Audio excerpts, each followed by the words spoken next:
Hello and welcome to all the men and women of the West. I'm Joe, and today it's going to be me flying solo with Dork Lords, a great YouTuber I'm pretty friendly with, and I've done a stream with already, and I'm just going to quickly go over to Twitter and spread the news.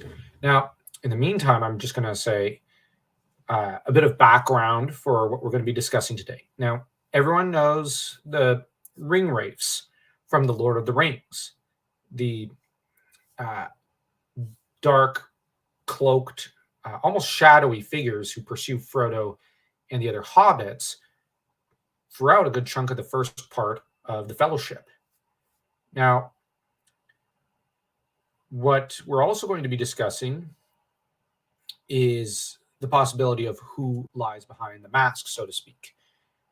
Oh, and here's the co-host. I'll just go here. I was just starting on the background. Oh, sure. Basically, the ring wraiths, though, we're going to be discussing how they got to have their rings on their fingers, specifically who is behind the kind of mask, mostly of the Witch King of Angmar as the premier Nazgul, to kind of lead them all. In turn, the idea is to go back to the history of Numenor, which is in the Second Age, because it's right after the death of Tar Tanamir or thereabouts that they first appear, the ring wraiths of Sauron. This is after almost 2 millennia thereabouts of Numenor being built up. Now, the island of Numenor was colonized by Elros and a great many of the Edain who came from Beleriand and, well, actually technically Middle-earth after Beleriand had fallen in the War of Wrath. Now, the star-shaped isle was closer to Valinor than it was Middle-earth, and so this allowed a lot of blessings, so to speak, onto the Numenorians who became almost supermen amongst men. And the thing is, the Numenorians, as the ages progressed, grew ever more corrupted by their own gifts. And this led to them kind of eventually not being content with what they were given, because nobody's ever content with what they are given. They have to earn it in order to be content with it. At least that's how I've come to view things psychologically in this world when it comes to other people. Nobody wants to be given anything. They want to feel like they've earned it. And for the first almost 1,000 years, the Numenorians were content feeling that they had earned it, and they had. But the trouble is that after the reign of Tar Minister, they began to think they were this was rightfully theirs. Tar Minister, though, was the king who went to fight Sauron, who during the War of Elves and Sauron, and Sauron himself had begun this war in order to lay claim to his rings that he had forged with the, I believe in my notes they're pronounced Gwaith Ir Myrdain, who were the blacksmiths. The Guild of the Jewel Smiths, basically, yeah. Yeah, the jewel smiths who had worked in Eregion in order to create these great works of wonder. And so, as we all know, there are 3 rings for the elves under the sky, I believe 7 for the dwarf lords, and 9 for mortal men doomed to die. Now, most of the dwarf rings were lost over time. The 3 elvish rings Celebrimbor slipped away with in order to give to Galadriel and Gil-galad and Círdan. That being said, Celebrimbor, the great smith and grandson of Fëanor, perished, and Sauron got the bright idea and barbarous idea of sticking him on a pole and using him as a battle standard for a while. But this barbarism wouldn't go unpunished as Numenor plunged on in, led by a great admiral and by Tar Minister, to the rescue, with the elves who had tried to fight off Sauron, having been unable to on their own. And so Numenor came to the rescue, pushed back Sauron, and you had Tar Minister, who came back from the wars a different man in a way, because he himself kind of saw the immortality of the elves and kind of thought, well, I want that too. And in the latter part of his life, it's recorded that he began to become a little what's the word? Maybe jealous. I don't know. Yeah, Right? we'll go with jealous. He was a little corrupted from what I read in The Fall of Numenor, a little, but not to the extent of his son and grandson. No. Now, Tar-Kiriatan, whom is Helen, the clueless fangirl, she has to get a mention at some point. Oh, she's awesome. We've done a couple of chats with her as well. Yeah, very knowledgeable person. I have. Helen. Yeah, very knowledgeable. I've yet to stream with her, but she's very delightful. And she streamed with you a lot of Ring Wraith Theory streams, and they're all really good. I should perhaps put them in the comment section later. But anyways, in them, she championed the cause of Tar-Kiriatan, who was also named after the admiral who had defeated Sauron, as a possible Witch King. Now, I believe you, Matt, and I don't really fall in with that theory. Well, it's a perfectly good theory. I mean, in terms of because we don't know the answer, right? There is no answer. Yep, it's this person, and so it's just who's a candidate, and in the line of candidates, Tar-Kiriatan very high on the list for sure. Now, exactly, and Kiriatan was the first to truly officially begin the opening. I don't want to say salvo, but like the beginning of the fall into darkness, into shadows, so to speak, on the part of Numenor's rulers. Now it's Taran Kalaman, I think it is, Taran Kalaman is Autonomir's son. Somewhere around here. Yep, he ends up truly beginning the division between the faithful and the Kingsmen. But the longest reigning king of this period is Tar Autonomir, and he's the guy we kind of suspect to be the Witch King because he was the most desperate to hold on to his crown. And if I had to lay down money on it, you have to make a bet, I would be putting my money on Tar Autonomir for sure. Yes, although I will say that Helen makes a compelling case that Kiriatan, there is something off about him as well, and that I would argue, considering her arguments, he has to be one of the other Nazgul. At least in my opinion. Like, I'd put money on him being at least one of the other ring wraiths. And his son being the Witch King. So that both father and son followed in this kind of dark tradition. Interesting. I hadn't thought of that. Okay. All right. We know there are three of the Nazgul. What's the line? Yet Sauron was ever guileful, and it is said that among those whom he ensnared with the 9 rings, 3 were great lords of Numenorian race. Now, that doesn't mean they were necessarily from Numenor at the time. That maybe they were on Middle Earth, but the way I read that is based on the timing and that line that there are 3 Numenorians essentially that are of our 9. I think, especially when you elevate the Witch King to the leader of that it's going to be someone of great prominence. It's a great lord. It certainly would indicate that this is a king of Numenor, perhaps, that is our Witch King. He has to have had the means to have possibly had access to magic or dark secrets, as Girl Next Gondor points out in some of her videos on the topic of the Witch Another King. Incredibly knowledgeable person, by the way. Done a couple of videos. Way more than Next I am. Gondor. Yeah, it's like, whoa, surprising, shocking amount of knowledge. Awesome. Yeah, and very friendly. She's even warmer than she is smart, which is to say, that's incredible. It's a good combo for someone on YouTube. The thing I think to bear in mind, yes, and I think that we got to bear in mind that not all the rings were dispersed all at once. It was a gradual process, I imagine, over the course of many years, giving out these rings. Sauron had to pick them very carefully because he doesn't want someone to just go, oh, look, nice ring. I better go give this to the elves and be able to resist a temptation. No, you want to give it to someone who's inherently got a predilection towards the rings. With the likes of Kiriatan, Autonomir, they would have been very susceptible to it. And given that they were very mighty, amongst the race of men, it would have weakened their resolves, I think.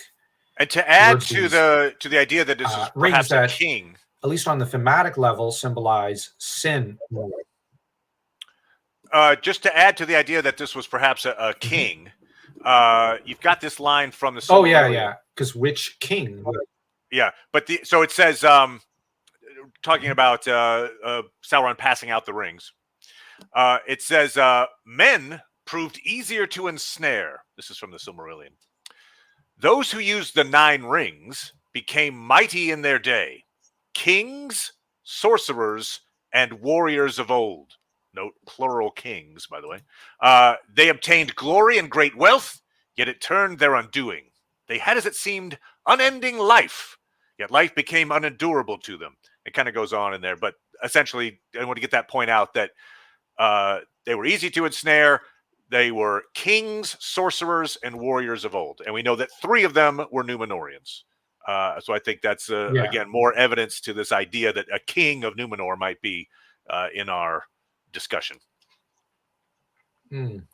Now, I'll just quickly touch on one detail that Tolkien does not state it, but it takes me back to a passage I read as an undergraduate regarding King John of England.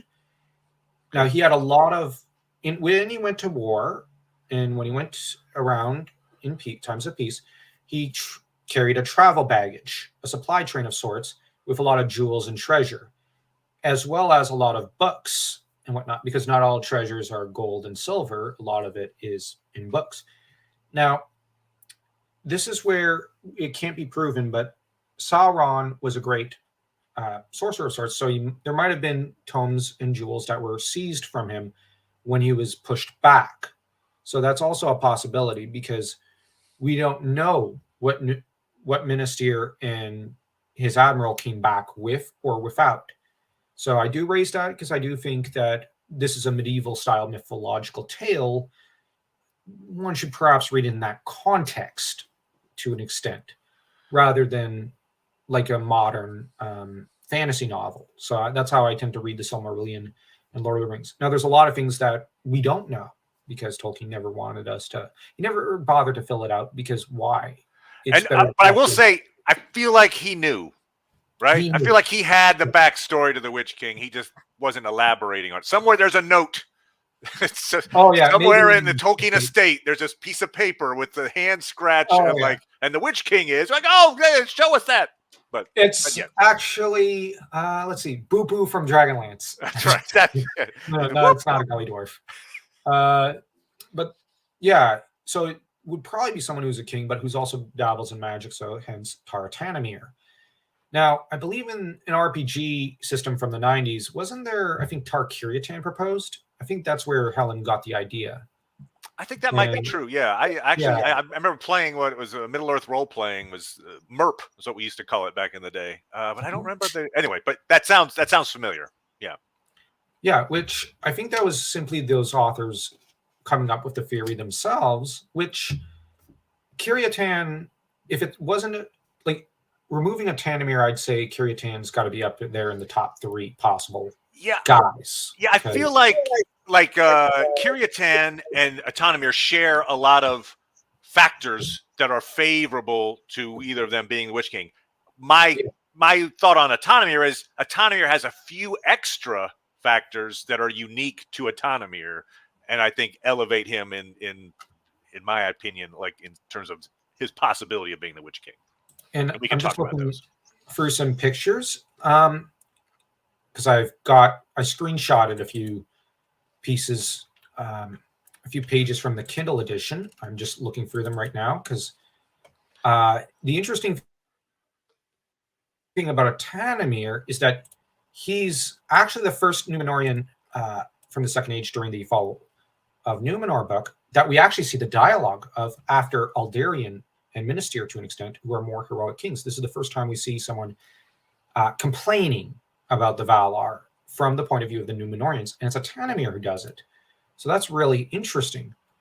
And mostly there's stuff like, why do the lords of the West sit there in peace unending while we must die and go we know not whither? leaving our home and all that we have made.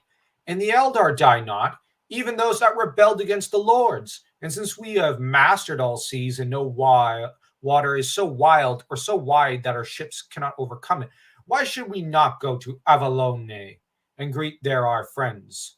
And some there were who said, why should we not go even to Amman and taste there, were it but for a day, the bliss of the powers? Have we not become mighty among the people of Arda?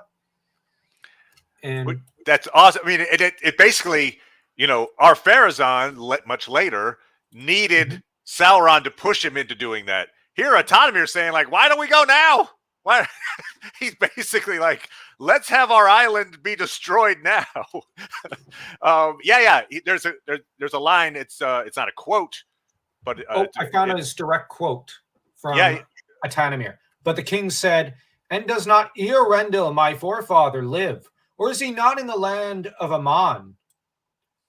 Now, what he's told is, that he has a fate apart and was adjudged to the firstborn who die not. He's up in the Yet sky. This also is his doom that he can never return again to mortal lands. So they're basically telling him, hey, you're getting a little big for your britches there.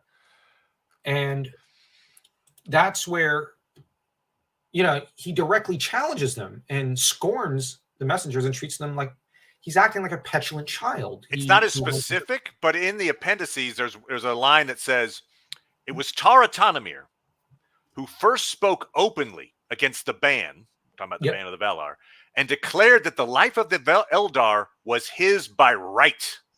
Now that is throwing down the gauntlet, in my opinion. There, that's a big one there, and obviously this plays into what Sauron wants, and when he comes to our Pharazon, that's kind of how that all plays out. But here's Taratanomir voicing something very similar to our Pharazon many years earlier. So it suggests that perhaps he's also, maybe in this moment, under some kind of influence of Sauron in that case. And what's more is that there's the number 13 because the unlucky number. And Tolkien does hearken back to it in his mythology. Now, King. Yeah. And now in real history, the unlucky number 13 comes from Friday the 13th, the Le Mal des Templiers, the death of the Templars. But now I'm going to actually say something that in Tolkien's Legendarium, there's no such event. But arguably, I might theorize that to an extent if one had to project into the world, okay, what might be the trigger for the number 13 being an unlucky number? It'd be potentially Taratanomir kind of reversing traditions and changing gears for Numenor from a protective empire over the Eldar and a chunk of Middle Earth into an oppressive one. At least that's one theory I have. But the other theory I have is that there has to be something linked to Morgoth, probably around Friday the 13th or something in the First Age. But it's funny, actually, the last time I was talking here on your channel was Friday the 13th. And I brought up a quote from The Hobbit where Tolkien referenced like, oh, if you don't want to include Bilbo in this group, then you're going to have 13 people, and it's really unlucky. And so anyway, just the idea that Tolkien himself, to poke fun at it, paid homage to the idea of 13 being some kind of unlucky number. Yeah, in The Hobbit, he pokes fun at it, but in the Silmarillion, he seems to be going, like, contrary to my little joke there about Taratanomir or Morgoth being the cause of it, but he seems to actually be taking it seriously and going with 13. And if 13 is really unlucky in the Legendarium, one could look at the Witch King as, well, if he was the 13th king of Numenor, that would probably give him a bit of a psychological bonus to us, the readers, in terms of power and stature, because, like, we're going to naturally think that if Taratanomir, the 13th king, was also the Witch King, because there's the number 13 attached, there's an added dread psychologically to those of us familiar with that kind of numerological psychology and whatnot. So that's at least what I'll say about that, because I do think that's purely for us, the readers. That's a good point. I'll mention this. Autonomir's name, interesting. Now, this is maybe reading way too much into things, but, I'll throw this out there because we're talking about 13. So Aton is Elvish for man. The elves called men the Atani. Yeah. Mire, Elvish word associated with jewels, like the Nauglamir. But one of its meanings is precious. So he's like the jewel of man, or he's precious man. But the idea of the word precious being associated with this guy, who is perhaps under the influence of one Takes of the us back rings. to Golem. Yeah, right, exactly. But the idea that eventually he is under the power of the One Ring, the Witch King is. It's just interesting that if Taratanmir was in fact the Witch King, that somebody who has the word precious in his name, again, a little foreshadowing, perhaps. And as to his father, Kiryatan, regarding him being a possible ring wraith, there were, I believe, 3 of the ring wraiths who dared to tread into the waters and go after Frodo. Okay. Celebrimbor, I believe. And you have, and the thing about Kiryatan, his namesake, I think it was Kiryatur, who was the great admiral who defeated Sauron. So I would argue Kiryatan has a bit of a connection to water to an extent, if indirectly. So that's another factor that kind of weighed into my mindset regarding Kiryatan being at least one of the other ring wraiths, because I don't think he'd be too afraid of water. Just to clarify, we've kind of made this point already, but just maybe to codify it. Sorry. So Sauron takes the 9 rings from Eregion, from Celebrimbor, in 1697 of the Second Age. So let's just say, round it off, 1700. Yep.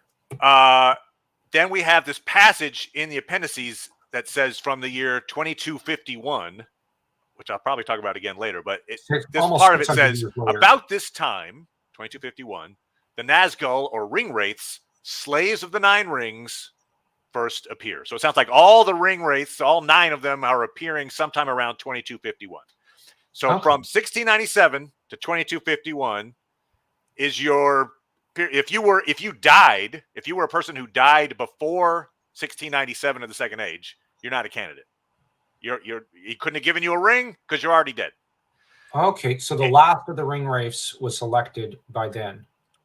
Or, well, I mean, they hadn't been selected yet in terms of 1697, right? Yeah, so, but then so gradually went out and chose his Nazgul. So by 2251, if you're still alive or you hadn't been born yet in 2251 of the Second Age, you can't be a candidate. Yeah. So, for instance, a lot of people, there's a popular theory. People are like, hey, why wasn't Ar-Pharazôn one of the ringwraiths? Can't be, because he's a great candidate, but except for the fact that he was around several hundred years. He was born hundreds of years after 2251. So he can't be a candidate. Same with Isildur, same with a lot of those folks. Yeah. If it wasn't anybody in the Third Age. If it wasn't for that passage, I'd argue Ar-Pharazôn would be the leading candidate. But the problem is that passage. Yeah, I knew about it in the back of my brain, but I forgot about it. Yeah. So what that means is, as far as Númenórean kings, there's only 3 that fit into that time frame, that weren't dead before 1697 and didn't, live past 2251. And that's the people we're talking about: Tar Minastir, Tar Kiryatan, and Taratanmir. Those 3. Now, I think we should get into each of their fates. Tar Minastir was hounded into surrendering the scepter when he didn't want to by his son Kiryatan, and was all but hounded to his doom. I don't think Minastir would be one of them. And least of all, the Witch King of Angmar. For one thing, I think he just died too early. For one thing, anyway. Yeah. I mean, all these guys. That is an obstacle to calling them a Witch King, is that all of them theoretically have death dates, and if they actually died and were buried, it's kind of tough to be like, oh, they were a Witch King, because they would have faded from existence essentially and not had a body. But okay. But yeah. Minastir died in 1873 of the Second Age, aged 399 years.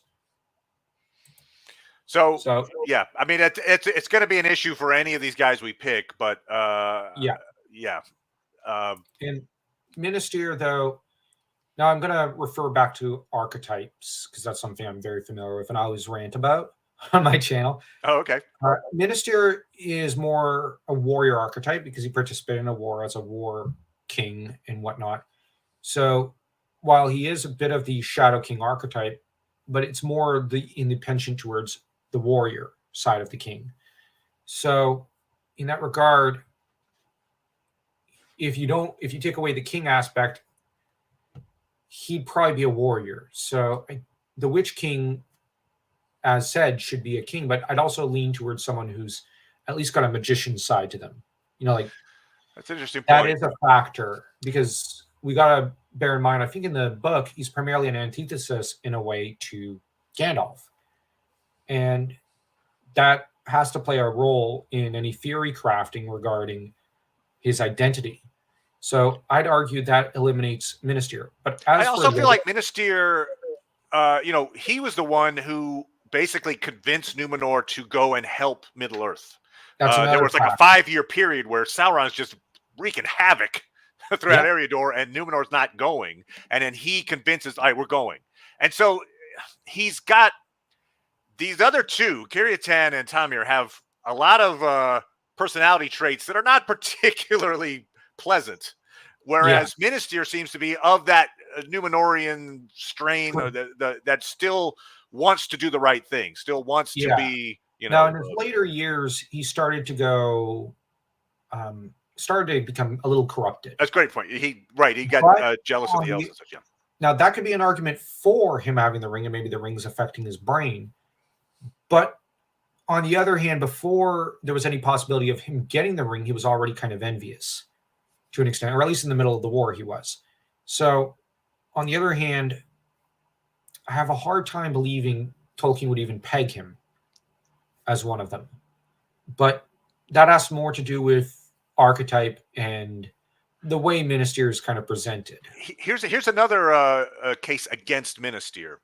There's a line again from the appendices, and it's talking about Minister. It says, first sign of the shadow was to fall upon them appeared in the days of Tar Minister. Oh, well, that makes sense. He it was that sent a great force to the aid of Gil-galad. He loved the Eldar, but envied them. But then it says, moreover, after Minister, the kings became greedy of wealth and power. And it's so, in other words, Tolkien is saying Minister wasn't one of those. After him, these folks got greedy. And greed is one of the things that we hear about when we talk about ensnaring men with the rings, the wealth and power idea. So I think that strikes against Minister's. Yeah. So we should kind of regard Minister more in a bit of a gray zone. Like, we have to bear in mind the doddering old years where he's giving into a bit of the fear of death that later kings do. But on the other hand, he did hand over the scepter. Yeah, it had to be almost cudgeled from his hands. But I would say he probably would have given it up eventually anyway, right? The history of the Numenorean kings is, hey, when I'm going to retire, I hand the scepter on to my kin. And in this case, I think Tar-Kiryatan made him give him the scepter before he wanted to. But I think eventually he would have handed the scepter, Yeah, exactly.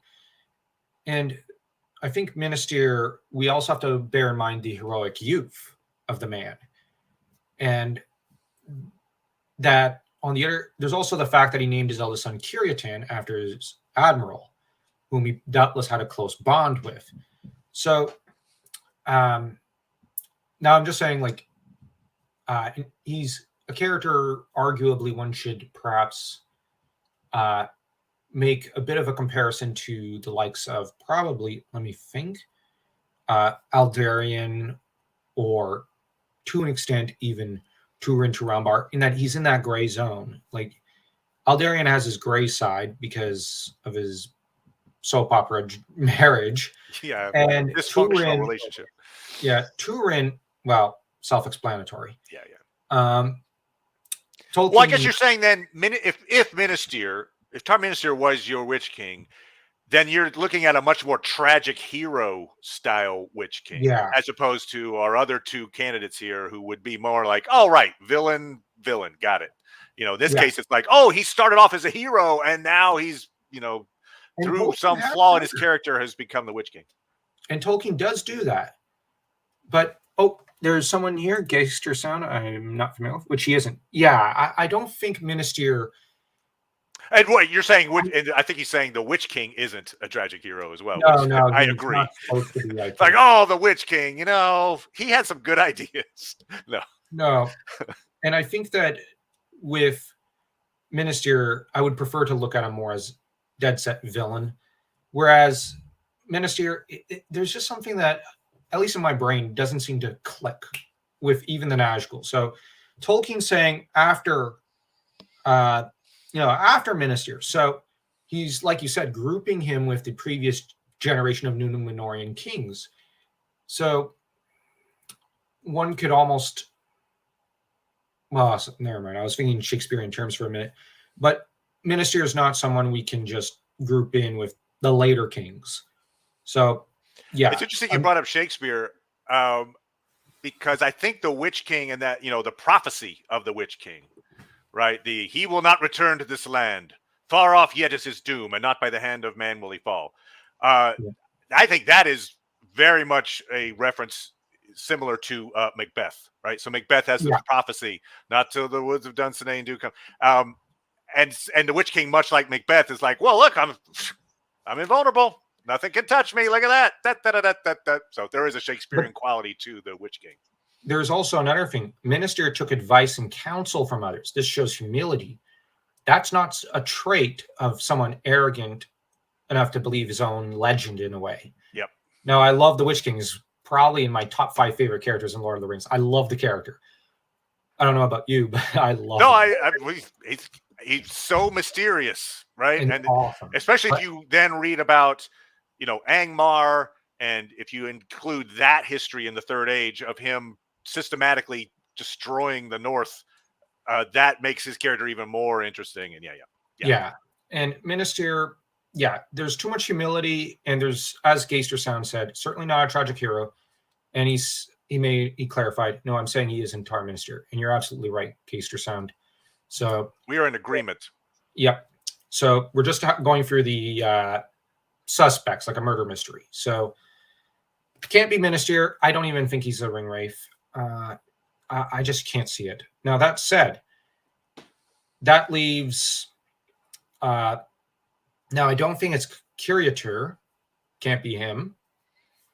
I'm not sure when he dies and such, but I feel like Curiator was a hero, so he can't be one of the Nazgul. The only reason I'm saying he can't be is just we're not given enough information, but I would argue that Curiator, in a way, as a character, is inspired by Marcus Agrippa from Roman history, one of the noblest and most self-sacrificing generals in Roman history, who agreed to basically take on a lesser position to his best friend, Augustus, when he had the capabilities to overthrow Augustus.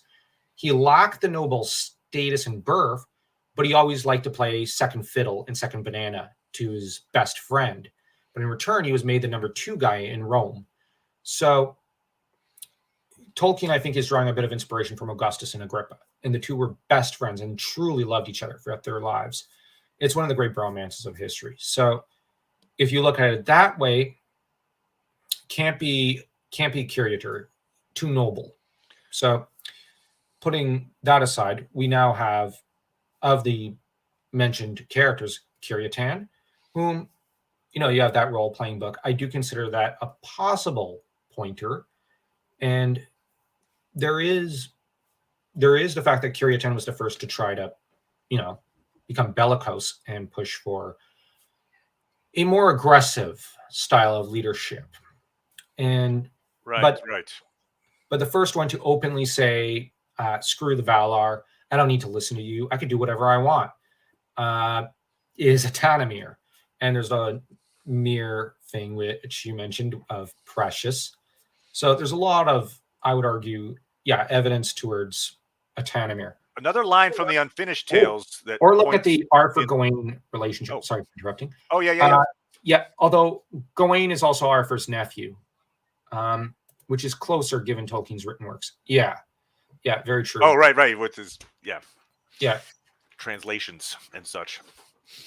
I was going to mention in the Unfinished Tales, we get the line that says another nickname for Atanamir. Atanamir is also called the Unwilling, for he was the first of the kings to refuse to lay down his life or to renounce the scepter.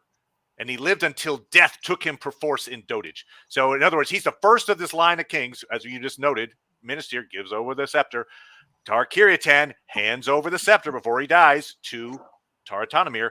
Tar-Tanemir's son, Taran Kalamon's like, okay, I'm ready. Give me the scepter. No. Yep. I'm keeping it. It's mine, my precious. And so Tanemir is the first of these kings to hold on to the scepter until he dies. And they have to okay, he's dead. Next, bring in the next one. So that to me is a big indicator of someone who has been perhaps influenced by a ring, and by Sauron's influence.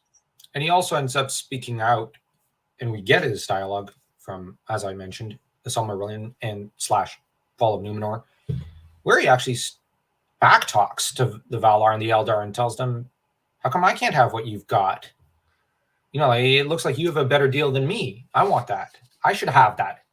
And he's very arrogant with them and very rude. And they try to explain to him very politely, no, that's not your fate.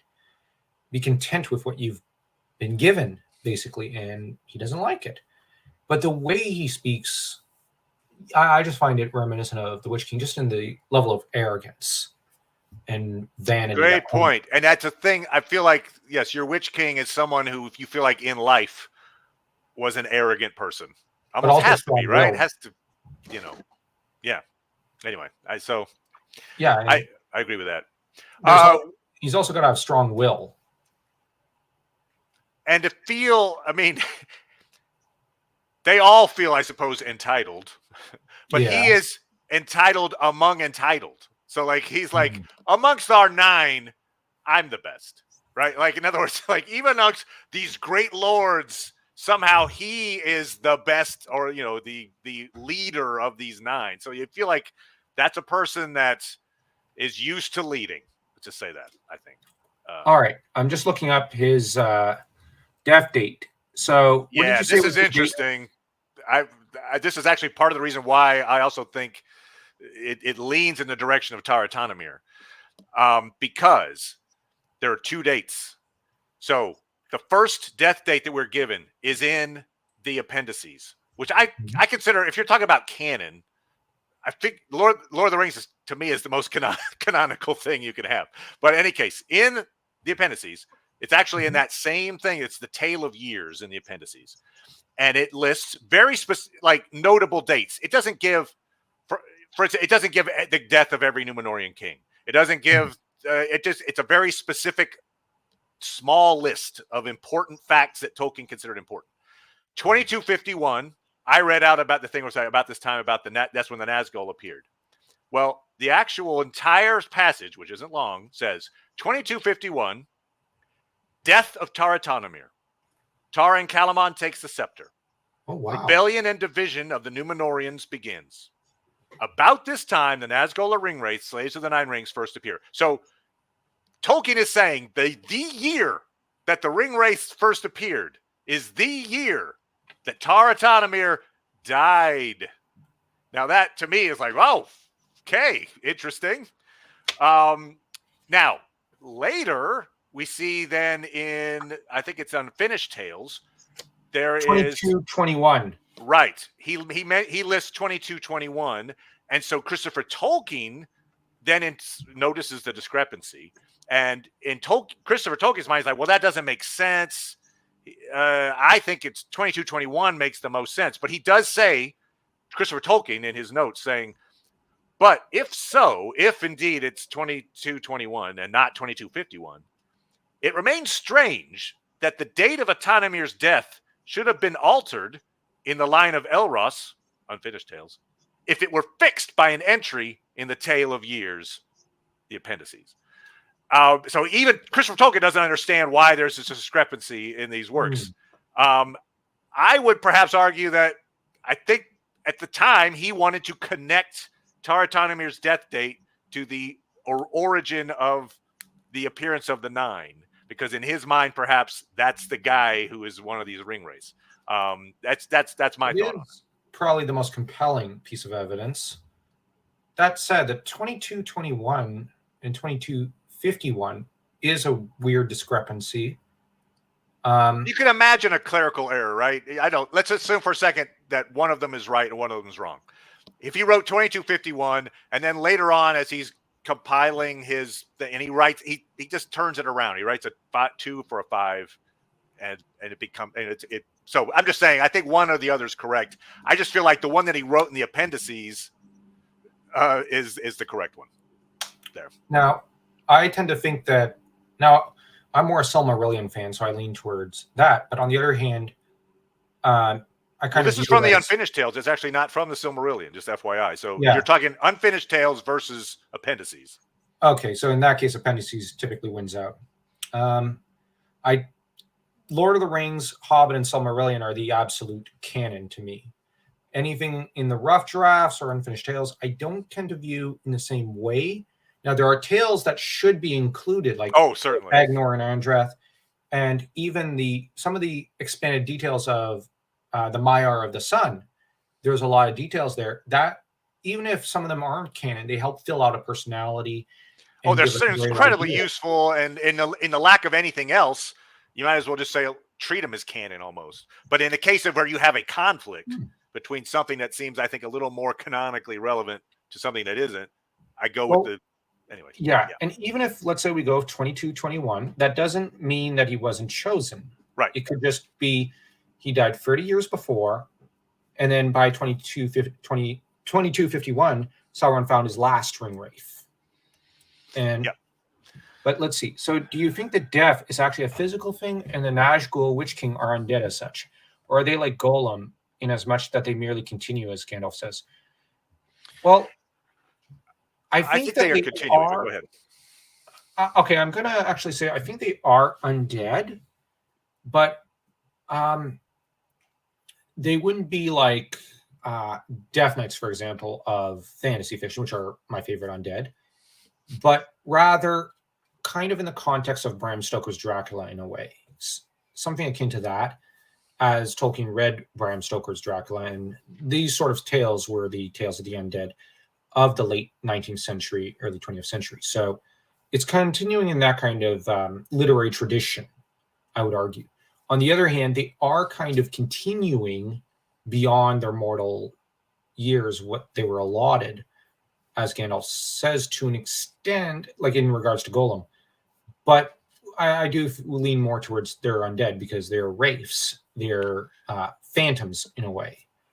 And that quote that I'd read about the men being easier to ensnare and that they were kings, sorcerers, and warriors of old. I'll complete that quote because I think it helps to answer this question. It says, they obtained glory and great wealth, yet it turned to their undoing. They had, as it seemed, unending life, yet life became unendurable to them. They could walk, if they would, unseen by all eyes in this world beneath the sun. And they could see things in worlds invisible to mortal men. But too often they beheld only the phantoms and delusions of Sauron. And one by one, sooner or later, according to their native strength and to the good or evil of their wills in the beginning, they fell under the thraldom of the ring that they bore and under the domination of the one, which was Sauron's. And they became forever invisible, save to him that wore the ruling ring.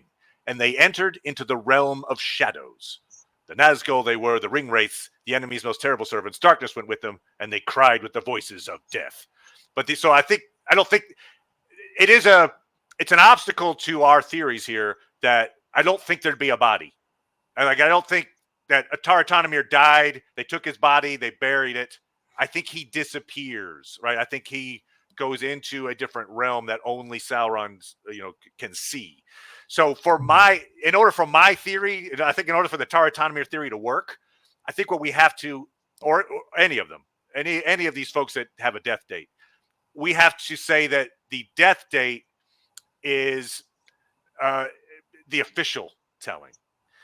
So for instance, because the story takes place in a frame narrative. Right. So let's look at Tar and Kalaman. So that's Atanamir's son. One thing you just mentioned, long life. I'll just mention this up front. Elros, first king of Numenor, who was half elven, so he got to choose life or not. he was the longest lived of all the kings. So he lived 500 years. But that's kind of expected. He's kind of a special case because he could have been an elf. Anyway, other than Elros, the longest lived king in Numenor, Taratanamir. By some distance, by like 20 years. Actually, if you count the 2251 death date, it's even more. But even if you take the 2221 death date, he lives for 421 years. So he's living forever, and he's not giving up the scepter. So let's say, usually they're giving up the scepter somewhere in their 300s, I think. In this case, 100 plus years have gone by. Okay, and Calamon's like, why don't I? Come on, I'm supposed to be king now. No. At some point, Taratanamir disappears, essentially. Basically is totally under the control, I suppose, of this ring.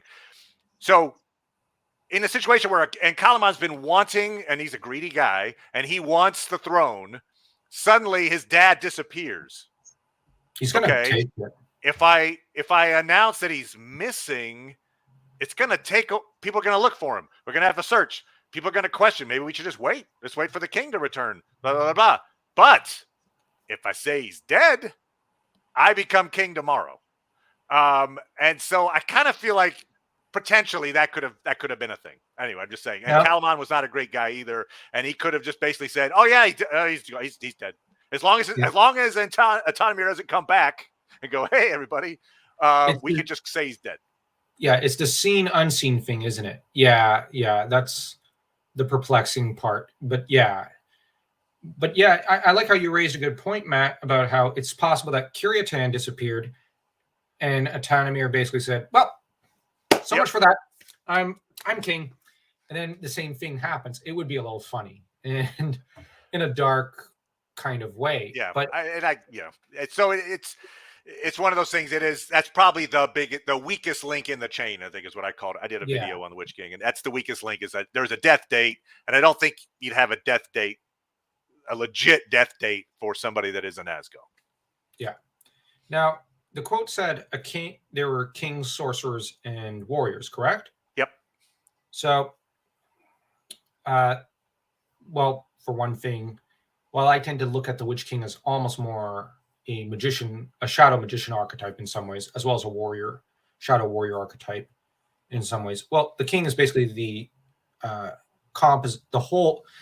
he comprises all the other three roles of the masculine archetypes: magician, warrior, and lover. Although Witch King doesn't really have the lover trait. So the only important ones are warrior and magician. And in that regard, he'd kind of become a bit of a shadow in mockery of Aragorn to an extent, who is the main king of Lord of the Rings that we see. Same with Theoden. That said, if we have to... Now, arguably, you have king, warrior, and sorcerers.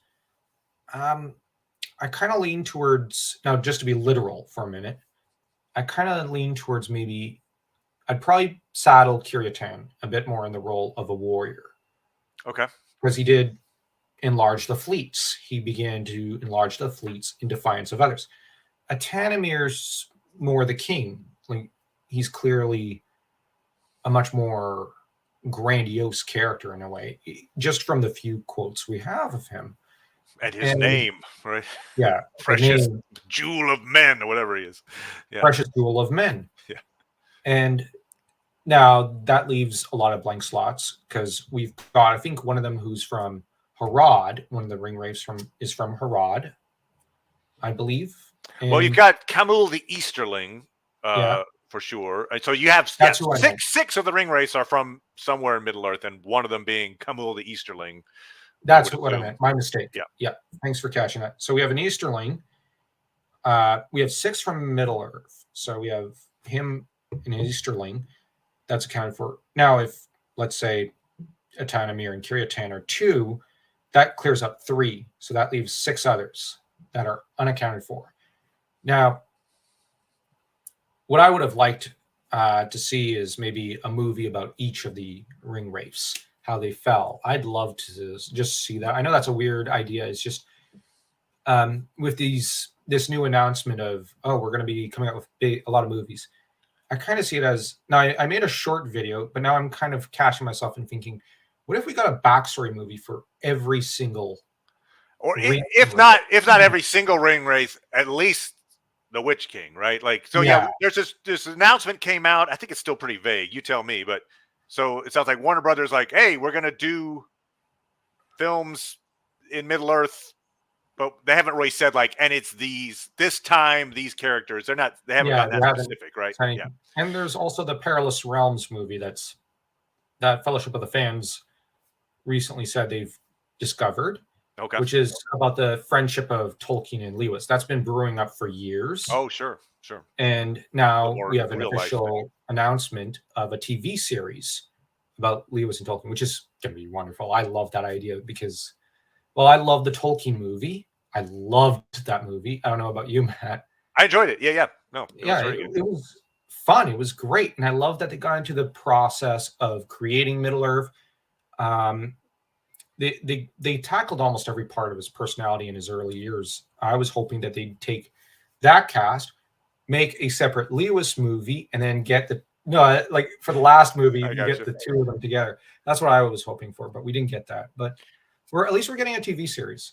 Like, yeah, well, there was a time where I was wondering if even the what turned into the Rings of Power was going to perhaps, before they said it was a second age, I was like, well, it would be really cool. I think a story you could tell would be the civil war that occurred in Arnor and Angmar and the Witch King. That story, very interesting.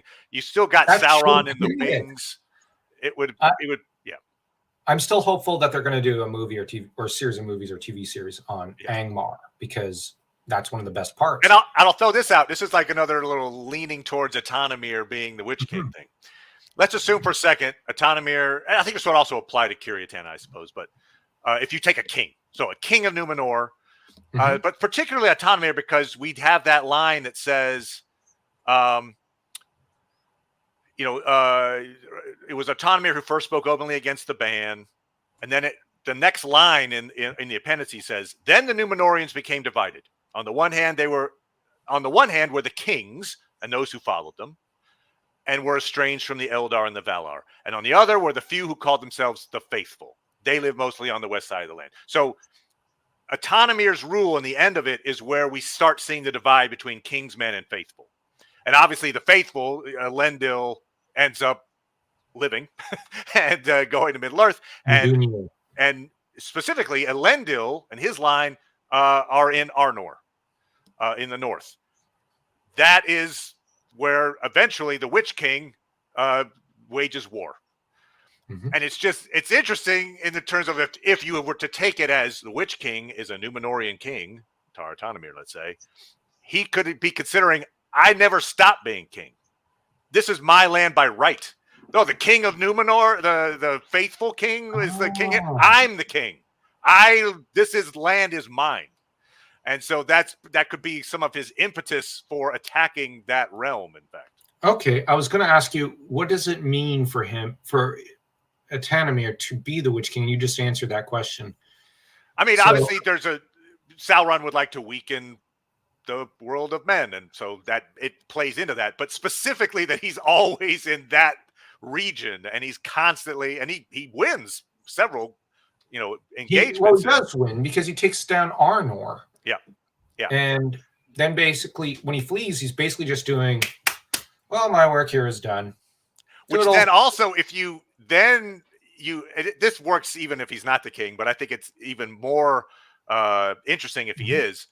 Take it to his death, right? So he had the prophecy, oh, no one can kill me. But then it's Mary's dagger that kills him. It's the one from the Barrow Downs. So we have the line there from the Return of the King. So passed the sword of the Barrow Downs, work of Westerness it broke. But glad would he have been to know its fate, who wrought it slowly, long ago in the North Kingdom, when the Dunedain were young, and chief among their foes was the dread realm of Angmar and its sorcerer king. No other blade, not though mightier hands had wielded it, would have dealt that foe a wound so bitter, cleaving the undead flesh, breaking the spell that knit his unseen sinews to his will. So this weapon that it's a dagger of Westerness, meaning that technology came from Numenor and was then used to craft this very specific dagger to deal with the Witch King, ends up killing him. So the knowledge that came from Numenor killed this guy who was claiming to be king of Numenor. Anyway, it all seems to work that way. And most importantly of all, it answers Gester Sound's question about whether the Nazgul are undead. That's a direct quote that states they are undead. Yeah, great point. Great point. Yeah. He's cleaving the undead flesh. So it's not actual flesh. It's, his spirit. I hope Geister Sound doesn't mind me poking a little fun here. Because he asked a really good question. But it's a great question. I'm not, it's a question that what is the actual, physical makeup of these folks?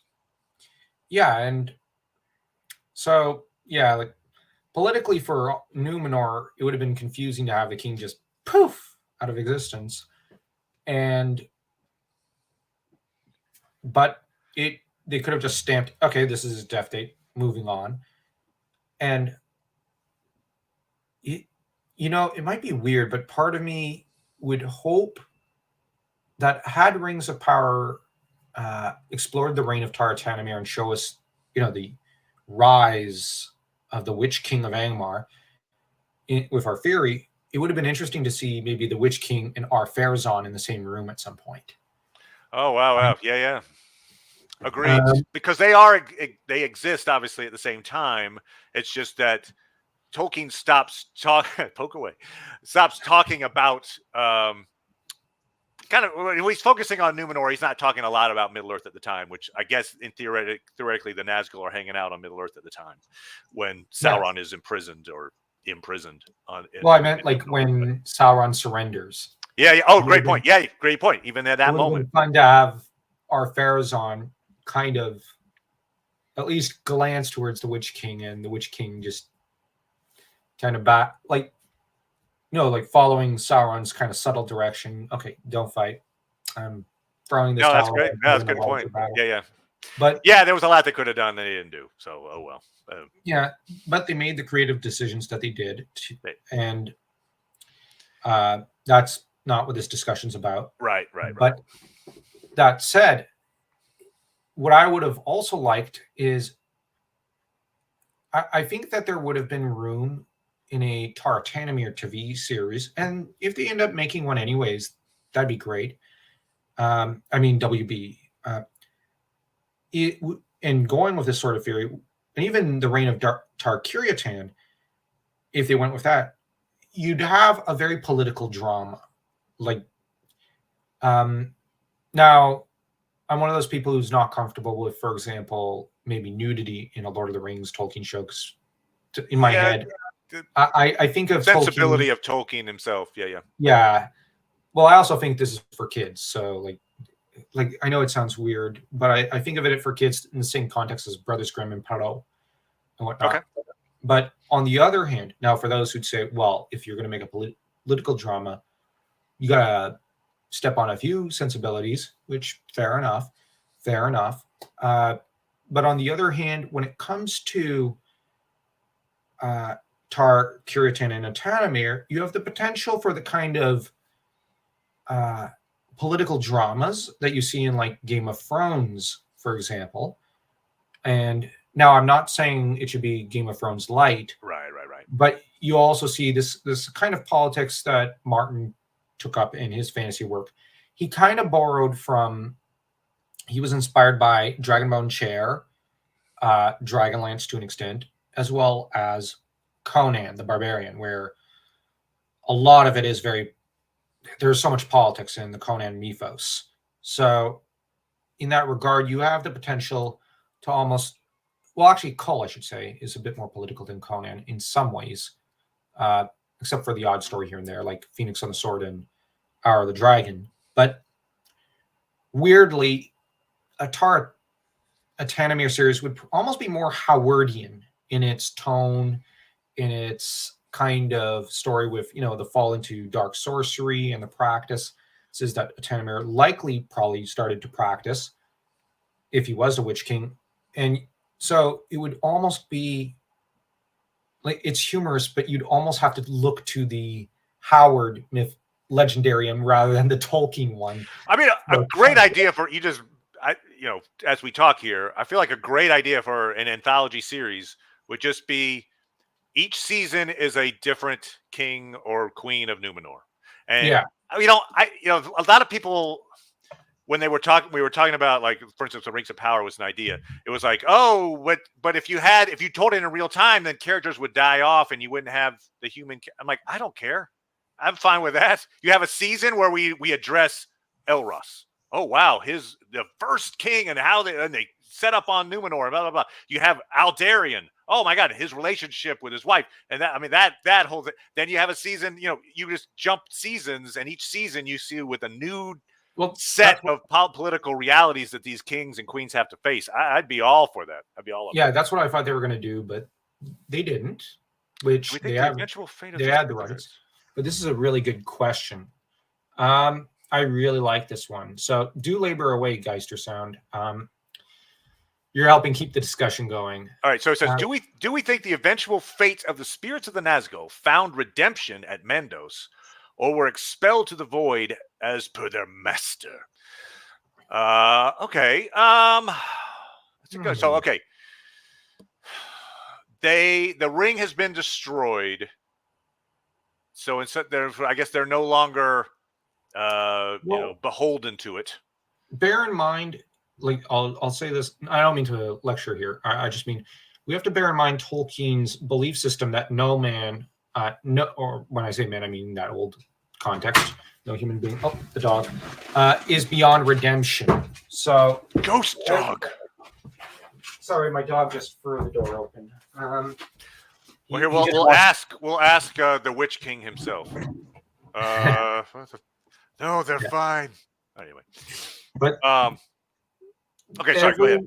Every person is capable of redemption in Tolkien's belief.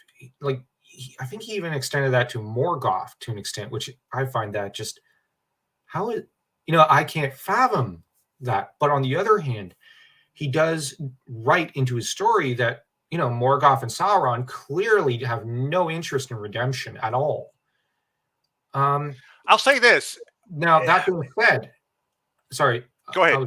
Finish your point. Sorry about that. The Nazgul are men. Yeah, that's kind of where I was going. Yeah, they're men. So there is no Hall of Mandos for men, per se. Right, that's an elven thing.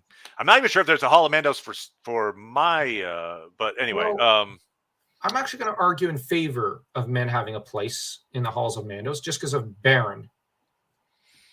Okay, he was retrieved from there, sort of, when Luthien went there to go cry to Mandos. That's true. Good point. So I'll say there might be separate halls. Now it's clearly divided from elves, and when I say halls, who knows if they're actual physical halls? It's a dorm, and then there's yeah. They've got one washing machine. And they're like, oh my God, coin operated. Okay, so I'm gonna say I kind of fall in with the idea that probably quite a few of them were redeemed. I don't know if all of them would be. Like the Witch King, who knows? If it were Tar-Tanemir, I have a hard time imagining him going, yeah, I regret it.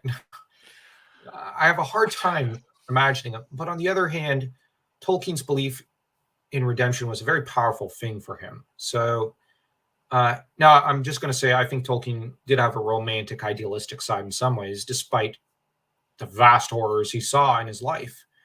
So, and I don't mean that in a patronizing way towards him. No, I mean that out of affection, because I've read his life story. I've read at least one biography about him, and honestly, you just feel a certain love for him, especially after you read Lord of the Rings and Silmarillion. He was a very interesting man, but he wanted to believe in the best in people, I think, deep down. That said, I'll say this. There's if we're comparing, obviously I think we're saying Sauron probably doesn't get redemption, right? No redemption. Okay. So another character that I think, while it's not 100% clear, there's a strong implication that Saruman also does not get redemption. At the moment that he is physically killed, his body turns into the smoke And then it says this wind from the west blew and dispersed him, basically. And so, like, the idea that it, like, and then he just with a sigh dissipated. The idea being that the West rejected him, and we're like, no, we're not. You're not coming here. Goodbye. So I feel like if Saruman got rejected, Saruman got rejected, I feel like perhaps the Nazgul would also be rejected. I don't know. Anyway, just thought. Fair enough. I was just going by the what I'd read of the letters. No, it's a point that you're right. It's not clear. It's not like, yeah. So parse it out. Yes. Oh, I'll just Aries Aurelian while catching an actual live stream. Okay, you're always welcome. Pinch. Aurelian. I've seen him in other Tolkien tubers live streams. Great guy. Welcome. But pretty sure that Sauron wouldn't want redemption. Yeah. No, I can't imagine he would. Sauron's just utterly convinced he's right. But he also wants, it would take anything it required to survive. I think survival is kind of a paramount importance.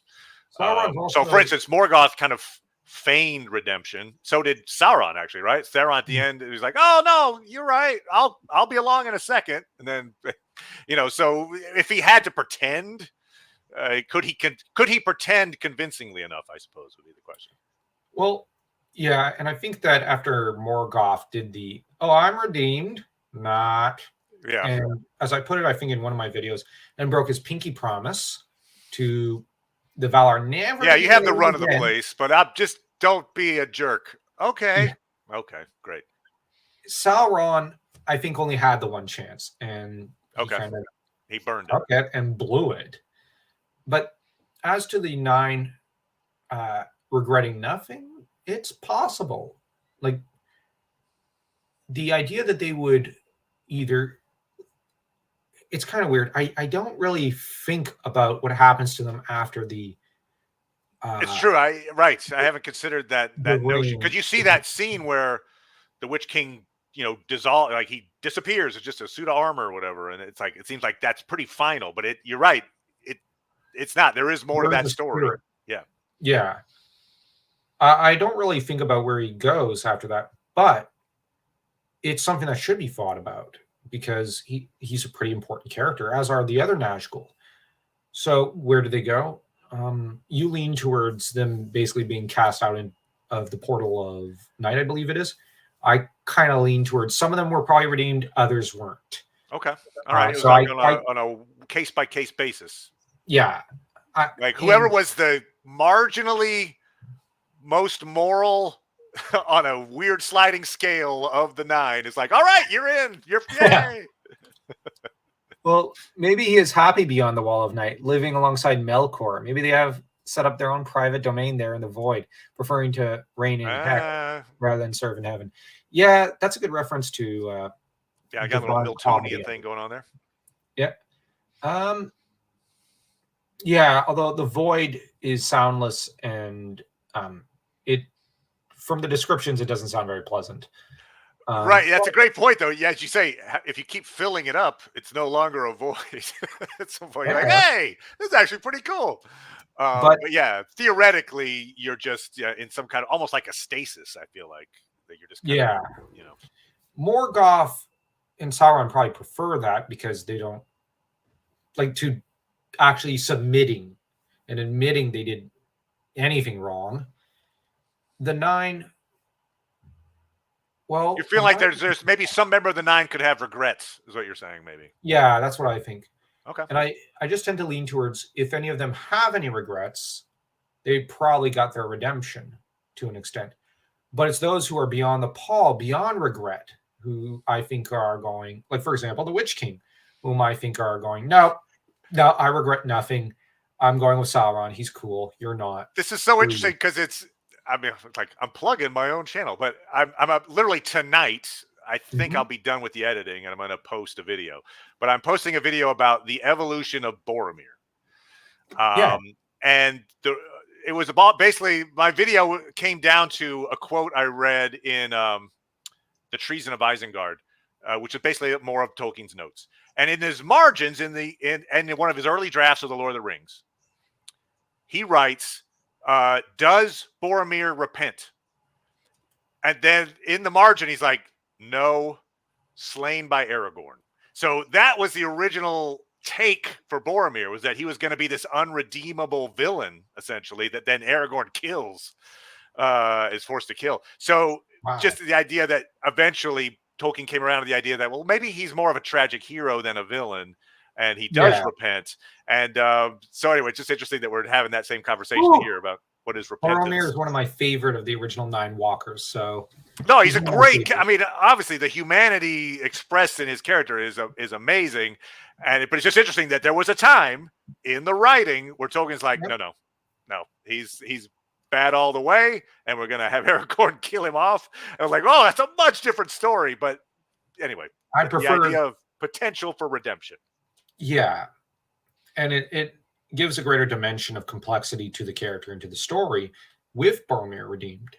Well, him and Durin, not Durin, bloody dwarf Gimli, I really like. Gimli, though, is more of the chivalric knight, like Gawain that Geister Sound mentioned.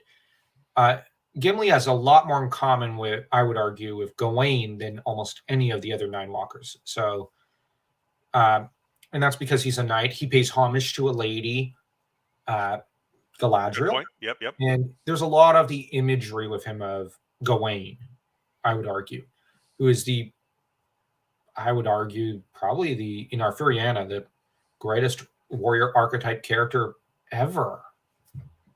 And like, you take a look at Gawain in the Green Knight poem, it's a wonderful piece of medieval literature. And any of the other adventures of Gawain are just phenomenal. Great character. So in that regard, putting that aside, as to Gimli is an amazing character. Jackson's treatment of the character was unforgivable. Right, he made him comic relief. Yeah. I must admit that after I read Lord of the Rings and then saw the movies again, I was heartbroken because I absolutely, I grew up reading Roland, Gawain, stories about Gawain and Roland. So for me, these knights who embodied chivalry, I was told by my grandmother and my dad, you have to aspire to that. Oh, so, yeah? I grew up with a lot to live up to. Ah! But the thing is, I grew up loving these characters. And to see that on the big screen just turn into comic relief. Yeah, and the counterpoint to that is, yes, Jackson missed on a few different characters. In fact, one of them was Boromir's brother, Faramir. But with Boromir, with Sean Bean, I feel like he really nailed that character. Like that, he brought this humanity out. This guy who means well. He has Sean Bean's always perfect. And he was just, and then, and they play out that his death scene is not exact like the book, but it's very similar, the lines and such, and where I failed. I tried to take the ring from Frodo. I failed. Like, to have this guy acknowledging that in moments before he dies, it just feels so like, oh, that's your redemption arc, right? That's just a guy who's like, he's not even blaming, like, oh, those damn orcs. If it hadn't been for them. No, he's like blaming himself in this last moment. Like, oh, wow. So yeah, just the idea that Tolkien came around to that. I'm spoiling my own video, but basically the fact that Tolkien had all of these thousands of little minute choices to make to get to this finished product, and he pretty much nailed all of them, including this one where he's like, no, Boromir's a villain. What if? And it's perfect. It's a perfect character. Anyway, so yeah. And in his letters, he goes over like, okay, I'm currently at this point, and I'm currently debating about this, and he's telling Christopher and whatnot. And he's like, I'm consulting with Jack, or he's saying, I'm consulting with the Lewis brothers. So Warnie Lewis had a bit of a say as well in the overall product, which I thought that was interesting. Warnie Lewis wrote a phenomenal Louis XIV history textbook. So the Lewis brothers were very creative, very brilliant men in their own right. And it's interesting to know that I think even Edith and Christopher all got to read bits and pieces and give their own opinion. So Lord of the Rings, I guess I've always kind of viewed it as almost a collaboration. Yeah, collaborative effort. Okay. And it has the best parts of each of these individuals. and of course of the great master Tolkien. It's and I believe I've not yet reached a point in the letters where Howard is discussing his creation of Hour of the Dragon, but I'd be curious to see if Novaline, his girlfriend, and Lovecraft, his best friend, had the same kind of influence over Howard's kind of masterpiece book that all these different people had with Tolkien's masterpiece. But yeah, but it's interesting that Boromir nearly went down the same route as well. If Taratanamir is the Ringwraith, just the Witch King, just to tie it back, it puts their life decisions as mirror opposites in a way, as well as juxtaposing him against also Aragorn, as mentioned before. Aragorn and Boromir make the right choices, in marked contrast to Tanamir, who makes pretty bad ones. Well, and Boromir has this moment of weakness. Luckily, it doesn't, it breaks the fellowship, but it doesn't, end up with him having the ring. But you can imagine someone of less character, perhaps a la Taratanamir, perhaps succumbing a little more readily and not having any qualms about it. Not like, oh wow, I really failed. I get it. I'm not supposed to covet this ring, to my own detriment, but that ring has given me some cool powers. I can turn invisible. Anyway, I mean, so it seems like, in that situation, Taratanamir, perhaps, yes, less worthy. I wonder if, in terms of gifts it gave him, we shouldn't look to the kind of, how do I put it? The kind of influence Galadriel had with Nenya. You know what I mean? If maybe... Sure. All right. In that case, the elves were using their rings to preserve, kind of the past, essentially. The past. But maybe we should also look at it as, for example, Tanamir would have been more charismatic. Yes, longer lived, but more charismatic, more forceful, more everything as a man, greater than... It would enhance his already pre-existing abilities, I believe. And certainly his wealth and power, it mentions that. So, it comes your way when you have this ring. Yeah, and it also probably enhanced his physical might, his endurance, plus 2 strength, plus 3 con. No, I just meant I got you. What the Numenorians inherently have, their years. Yep. But when I think of strength, I wasn't thinking D&D, but that's a good point. I always go role playing, yeah. But yeah, so I just... That's one thing about a Tanamir that would be interesting. But as to Lord of the Rings with Sean Bean, he's probably weirdly the actor I would have cast as Aragorn back in the day. Okay. Because of his charisma and whatnot. I kind of think that now I'm a Viggo Mortensen fan, but I kind of like Viggo more in his anti-hero roles. So I would have swapped the two around. With Viggo playing... given Sean Bean's penchant for being killed off in his shows, he had to be Boromir. But on the other hand, as Odysseus, everyone else got killed except him. That's right. Great point. No, you're right. It's not a 1-to-1 correlation. There's also Sharp. And... Oh yeah, Sharp's War, Sharp's those things. Yeah, all those series. Yeah. But my dad loved those books, and anyway. All my friends loved it. I have yet to see any of them. Though I hear that Sean Bean is pretty sharply on point. Hey, sorry, bang. But on the other hand, like I said, Bean would have been my choice for Aragorn, and I think he's very charismatic.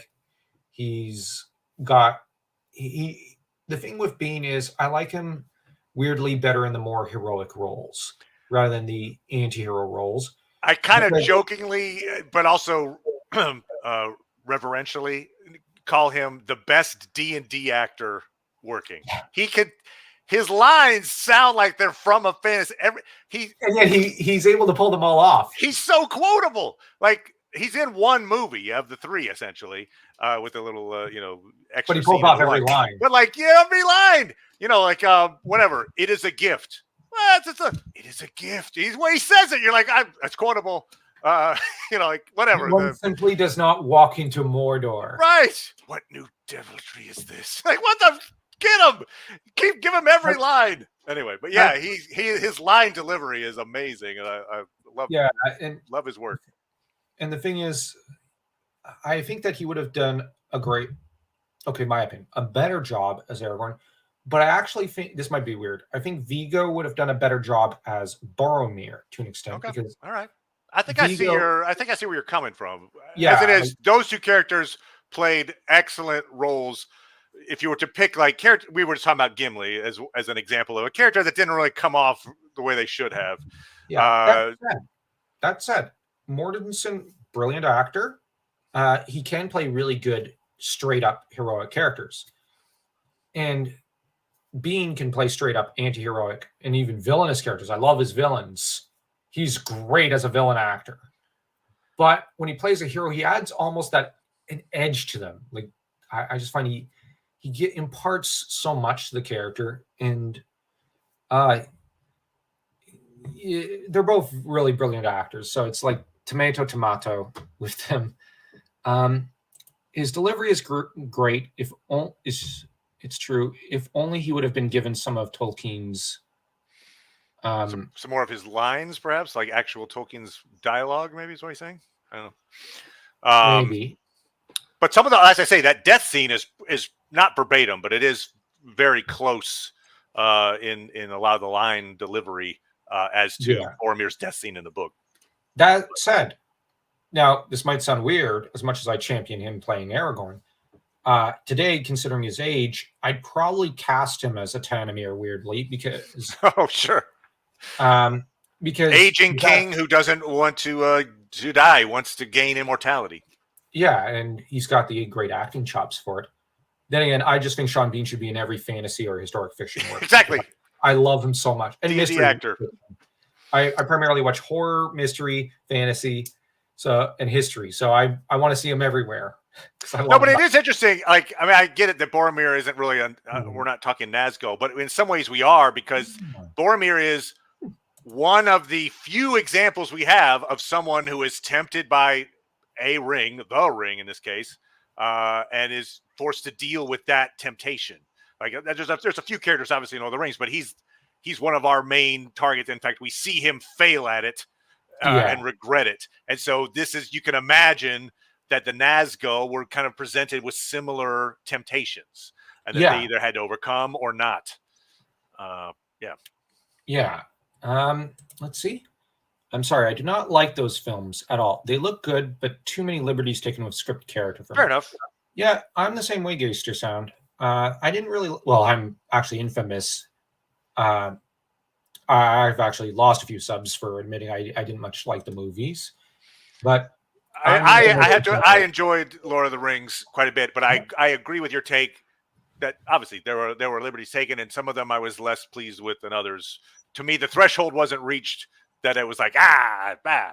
Whereas with the Hobbit trilogy, there were some liberties taken that maybe they went over the threshold of, why'd you do that? But you know what? Like, my oldest brother loves the Lord of the Rings movies. I think my sister loves it, and I know quite a few. Almost all my friends loved each of the movies. So while I have said they're not my cup of tea, so to speak, okay, I'm like, you know what? Everybody loves it. It's brought a lot of people to reading the books. It really has. So in fact, when I'm doing videos, I tend to think that I'm talking more a lot of times to people that I feel like maybe you watched the movies and that was your engagement with Lord of the Rings, and maybe you haven't read the books. And if I just give you a little bit of a, hey, by the way, this is what that's like in the book, I'm kind of talking to that audience a bit. So I think those people are like, hey, I'm really interested in this now. What's the deal? I think a good chunk of my audience are also primarily movie watchers, and you know what? It's fine. There were a lot of very good choices made.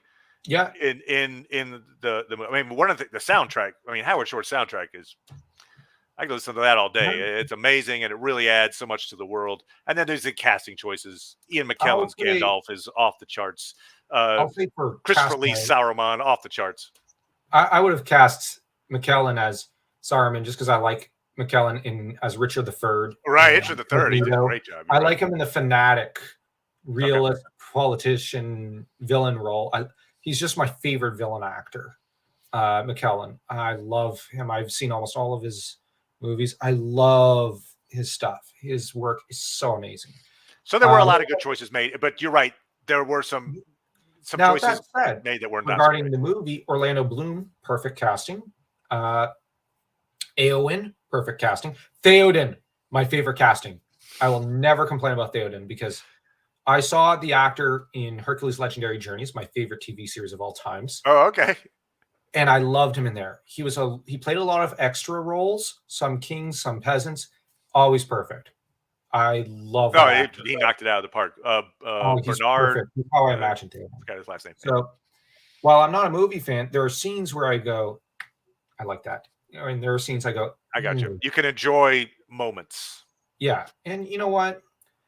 Everyone I know loves it. So, and it's brought so many people to the books that I think that I'm willing to forgive a lot because it brought people to the books.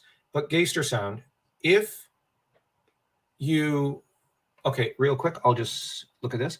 But even those Hobbit films are starting to look good in comparison to the Rings of Power. Oh, yes, agreed. I mean, yeah. Fair enough. As I say, there's a threshold with how many liberties you take. Now, I have not seen the Hobbit movies, so you have not. Okay. Liv Tyler as Glorfindel. What? Oh, right. Oh. They switched out Glorfindel for Arwen. Sorry. They wrote him out.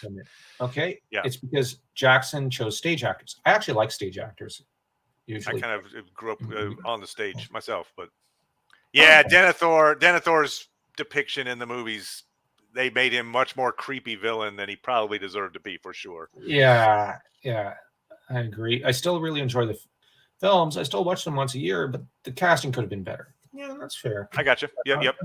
But hey, the casting could not have been better for, like I said, Orlando Bloom. I actually think the Gimli actor could have played a killer Gimli if he was just if you had the jokes removed. Like a lot of the actors were amazing, but you know, Jonathan Rhys Davies. I mean, come on, that guy. He's an amazing actor. I mean, yeah, if you gave him better lines, he would certainly deliver them. Yeah, the films brought me to the books. That's my point. They brought people to the books. That is the single most important thing these movies are to do, in my opinion. Now, the Hobbit trilogy, I won't go off on too much on that, but just to say that there was a time when there were supposed to be 2 movies, which is maybe still probably a little too long. Why do we need so-called comic relief? It's a trope or an archetype or whatever that you were talking about, how you're railing against archetypes. It's a trope. For instance, the comic relief in the Hobbit trilogy is easily the worst part of the Hobbit trilogy, and that's freaking Alfred. And Alfred, who is introduced at the end of the second movie and is in it for way too much of the third movie, literally ruins every scene he's in. He's like, oh, here he comes out. Get ready for the next however many minutes he's on. This is terrible. Oh, he's off. Okay, great. He's back. Well, that's terrible. Anyway, not seen the movies. I've not seen the Hobbit movies. And again, there are moments that are great in it. It's just there are also Alfred moments. Well, but that said, I've seen the picture of the main lead actor. I forget his name. Who plays Bilbo? He looks the part of Bilbo. Yeah, Martin Freeman does a great job. Martin Freeman and Ian McKellen are not the problems with the movie at all, or the film. Ian McKellen is never the problem with a movie. That's right. That's right. Yeah. Utter nonsense. Don't watch them. Okay. But so there were supposed to be 2 movies. Then at some point they realized they didn't have the Battle of the Five Armies ready to film yet. And so Peter Jackson ended up getting permission to do a 3rd movie. But in that moment, they then had to figure out an ending, which was going to be the Battle of the Five Armies, for the 2nd movie. And so they put in this ridiculous, meaningless, it was like a 20-minute sequence of Smaug chasing the dwarves around, Erebor, and it amounts to nothing. They don't get trapped. He doesn't die. No one dies. Like you could have just cut the entire scene out and been just fine where you were. but they had to do a action piece filler, and so it was, that was not great either, frankly. But yeah. Anyway, the Hobbit movies were not as effective in the choices that were made as Lord of the Rings. So I should stick to watching Dragonheart, like the old 90s movie with Sean Connery. With the voice of the dragon, right? Yeah, I love that movie. Sorry. So I guess I'll stick to watching that. All right. Yep, Dragonheart. There you go. But like I said, Hobbit, I have not seen. I've seen the Bakshi, parts of the Bakshi movie. I haven't seen the whole thing. I'm planning to review it at some point. Yeah, I did a review on someone else's channel on it. They invited me on to talk about it. The hits and misses of the Bakshi version. It's a mess, is what it is. But it's got some brilliant moments in it. So it does have, again, moments you're like, damn, well played. And then it's got like, what are you doing? In his defense, though, Smaug was really the magnificent. It was great point. Movie? No problem with the depiction of Smaug on screen, and then Benedict Cumberbatch's voice. It was that was great. I just thought, for instance, that scene, this 20-minute, I'm saying 20 minutes, I don't know, it's something like that, of them trying to kill Smaug. Basically, in my opinion, the only real effect it had was it minimized Smaug as a villain, because it was like, he can't kill any of these like dwarves. It just minimized. It was like, oh well, if he has trouble killing off these couple of guys, is he actually that huge a threat? So anyway, yeah, it was a bad idea. Oh wow, nice. Wow, actually, congrats. In 1978, I saw the Bakshi. I wasn't. You got to see it in the theater. That's awesome. I saw it in the early 80s, but I think it was more on video at that point. But okay, I first saw Dragonheart, I think, in theaters, so that was my experience. I love you bringing Dragonheart into this. Anyway, back to everybody's got guilty pleasure movies, you know. But I'm a big. I mean, maybe this isn't a guilty pleasure movie, but I call it one. I love Highlander, the movie, the Highlander movie, Highlander 2, the worst sequel of all time. But Highlander as itself as a movie, it's like the best non-movie movie. It's like, woo, I'm all for it. So yeah. Now, for what I'd recommend as an adaptation would probably be so far the BBC radio drama. Yeah, that's got some good stuff. That one's really good. I love Aragorn's voice in there. It's so beautiful. In fact, I believe I'm gonna get over my skis here, but I think Ian Holm is playing maybe Frodo in that, and that's actually how Peter Jackson got the idea to use Ian Holm in his film. It was like, oh wow, he did such a great job on that radio play. Why don't we bring him in as a Hobbit in my movie? Anyway. The Phil Dragash reading is brilliant. Actually, I'm not familiar with that. Okay. Is that an audiobook of Lord of the Rings? Sounds that way. Okay, I'll have to check it out.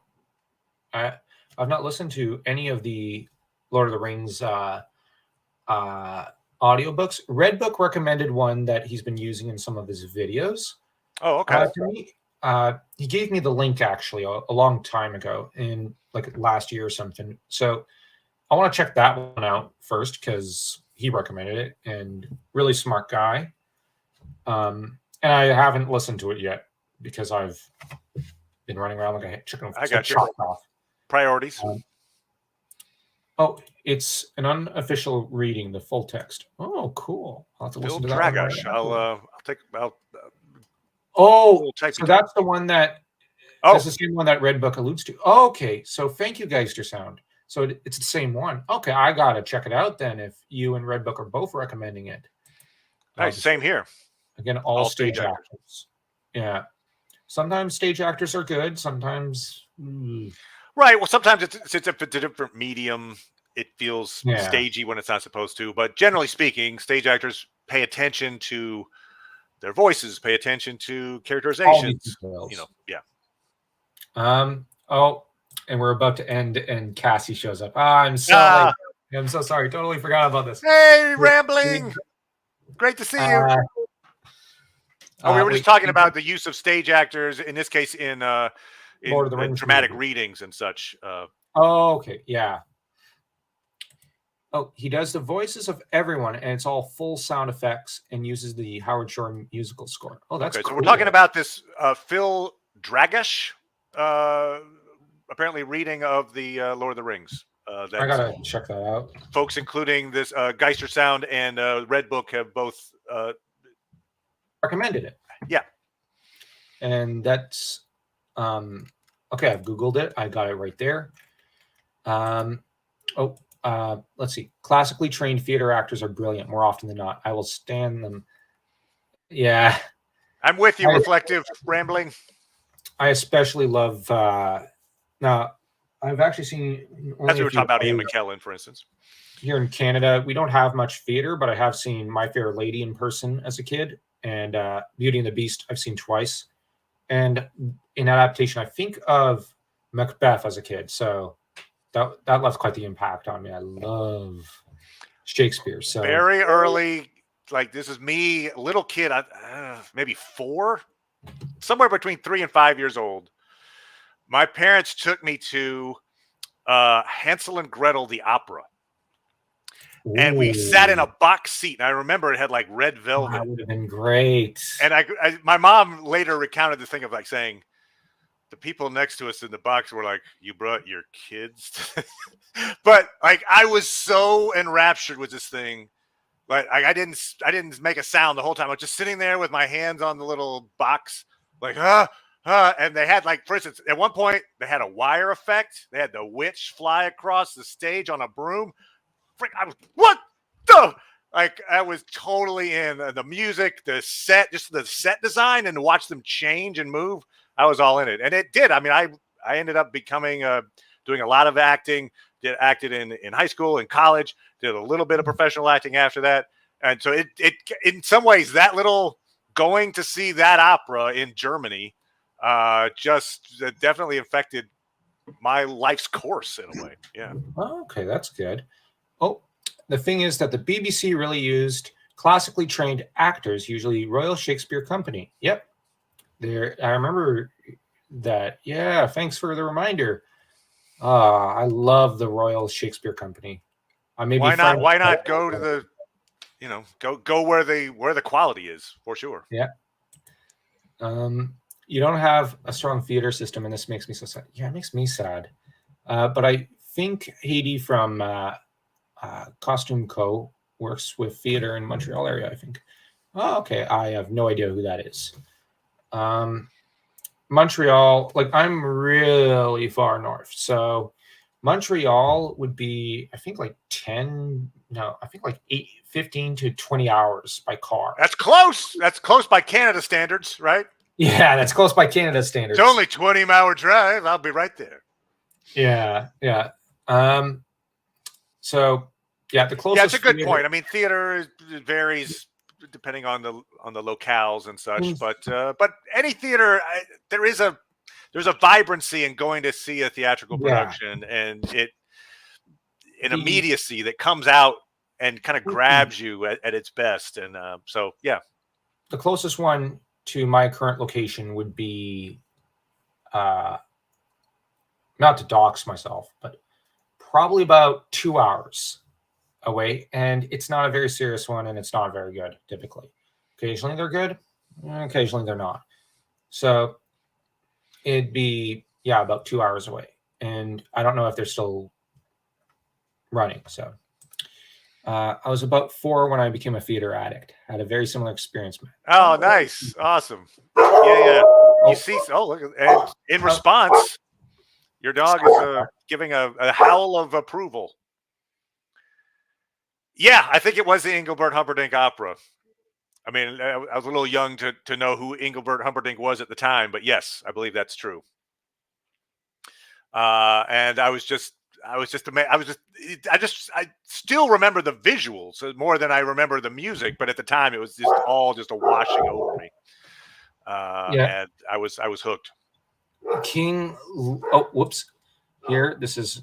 So McKellen. Oh, sorry. Yeah. So that's the Engelbert Humperdinck. McKellen and McCoy apparently did a King Lear together. I have not seen that. Yeah. Okay. I have not seen it yet. Obviously, anything McKellen does, well, anything he does at all, but especially Yeah. Shakespearean is going to be amazing. The last King Lear rendition I saw was weirdly a Japanese company that did it. Oh, the Japanese Shakespeare company. That's it was awesome. Pretty exciting. My closest level community is 2 hours. Pro stage about 4. Okay, yeah, that's a commitment, right? You're like, oh, there's a show I want to see. That's an 8-hour both way, drive. Like, that's quite the commitment. Puppy, yeah, Puppy just he's the cleverest and cutest, but he's just in some ways sometimes the nuttiest or the most excitable I've ever seen. And I've had my entire life I've had 5-6 pups, and he's just the most energetic. Those are so he's saying Royal Shakespeare Company and amazing. Oh, okay. Yeah. That sounds like quite a work. If you can get to watch it, do so. Maybe there's something available online. Weekends. Ian McKellen Lear. Yeah. Like I said, the last King Lear rendition I saw was Japanese theater company that did it, and very amazing. My teacher had recorded an actual stage play, and at some point I think she actually got it on a movie VHS or something, and it had the subtitles in it. She wanted me to listen to it for Japanese practice. Oh, sure. So that's a good use of it for sure. It was really interesting, and some of the creative decisions kind of with the staging was really interesting. So. My favorite theatrical performance that I witnessed live, I mean, maybe I should say it was Hansel and Gretel because that's impactful, but in my adulthood I saw a performance of Sam Shepard's True West. It was in New York, and it was Philip Seymour Hoffman and John C. Reilly, and they were playing the two parts. And each night they would switch parts and play the other. They were two brothers. Wow! But good Lord, I mean,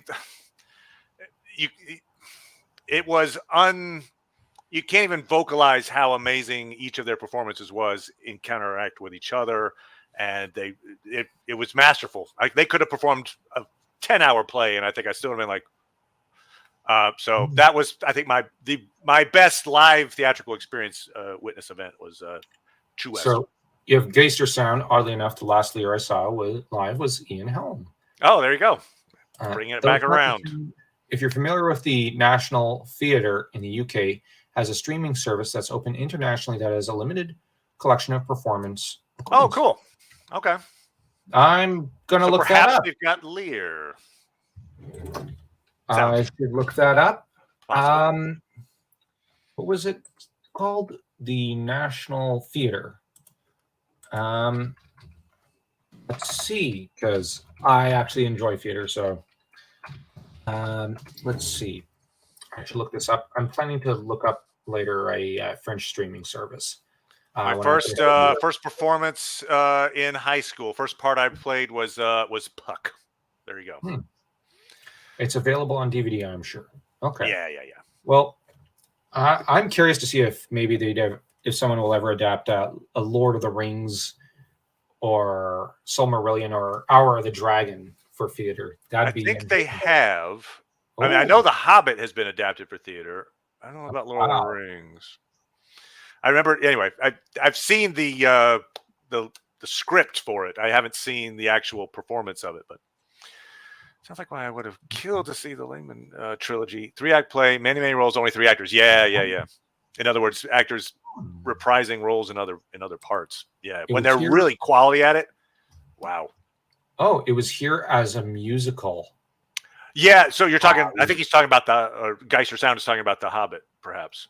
Okay, and it was appealing. Here being the UK, sorry. Oh, don't apologize.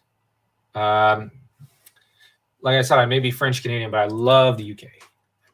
It was appalling. Yeah, it seemed a little like. Lord of the Rings. Oh, there's Lord of the Rings musical. Okay. All right. Well, the Lord of the Rings should be a musical because there's not a lot of songs. I think there's 62 or 64 songs in it. There are. Although I would say that, for instance, the BBC version, while the performances are amazing and there's a lot of really well done performances, some of the songs, some of the choices meter and such of the songs, I think it's a hit and miss. Sometimes they do a great job with it. Sometimes like, okay, yeah, maybe you could have left that as a poem, but you can make choices, and it's all to the ear of the beholder. Condensed into about 3 hours. No, you can't do that with Lord of the Rings. Wow. It's got to be. It's got to be all 14 hours. It's got to be right. It's got to be the Wagner's Ring cycle. Yeah, that length. But like I said, I'd also want to see something like Conan the Hour of the Dragon in theater format, because that'd be interesting. All right, production value. Yeah. They just added Henry V, and they do have a version of Nice. Nice. Well, thank you, Reflective Brain. That's a great recommendation. I like Henry IV as well, and Richard II. I like those ones, and Macbeth and Hamlet. My one professional, I did one Shakespearean play as a quote unquote professional. I got paid for it, and it was Much Ado About Nothing. I was Claudio. Love that one. All right. Well, 20 hours if you include Tom Bombadil. That's right. And Ed, you do, so it's 20 hours. And don't forget Celebrimbor. There was Attorney of Harren Hall stage play in the works. Oh, interesting. 2 years. Okay, so it's kind of like one of those always in the works type of thing. Harren Hall. Where's that from? I think we're talking Game of Thrones. Oh, sorry. I'm not familiar with all the baronies and castles. Harren Hall. Okay, that'd be where I think Rhaegar and his dad and Tywin were all scheming against each other and whatnot, and it all blew up in everyone's faces. There was a blow up in everyone's faces moment at the tourney, for sure. Because of crazy Targaryens. Crazy Targaryen. We do need Bombadil, damn it. There's a rumor. There's a rumor he might be in season 2 of the Rings of Power, but that's not really Lord of the Rings stuff. That's not really Tolkien stuff anyway. So but don't know.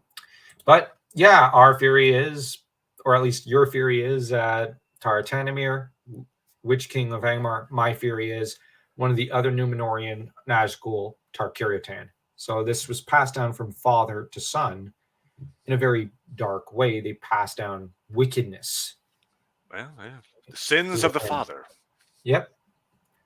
Oh, I think pandemic and struggle to get theater back to at least mild profit has more to do with delay. Yes. Yeah, I mean, here in Chicago, theater is still limping along.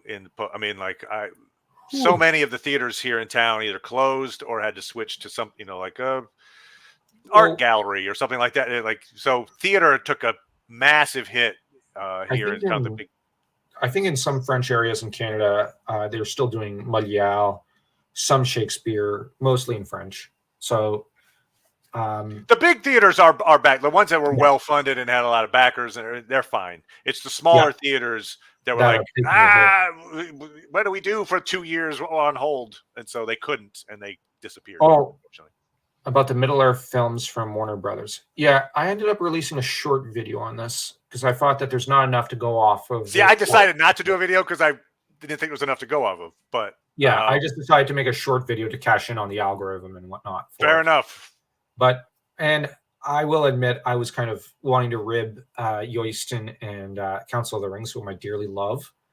I love them both. But the thing is, they made these 10-minute videos, and I just thought, I got to poke fun at them. You could have done it. Oh, did you? Okay. Less than a minute. You could do it in 30 seconds. Let's go. Yeah. So I'm going to wait. Whenever there'll be an announcement of and this is what the film's about, then I'll jump in with some opinions. But, I mean, could it be awesome? It could be awesome. I am cautiously optimistic that we'll get some quality Middle-earth films in the future. So thumbs up for now until I'm proven otherwise. Thumbs up. Let's do it. Fair policy to go with. I really can't wait to rewatch this with those summaries. Yeah. We talked a lot about Tar-Tanemir and Tar-Kiritan. Yeah, we're not talking about them at this very second, but yeah, because we ran out of stuff and got distracted by the chat. Warner are doing it for a modern audience, apparently. Okay, that's not the Okay. best line to bring up, but I have no sure. idea what it Yeah, means. no, no, So, no, no.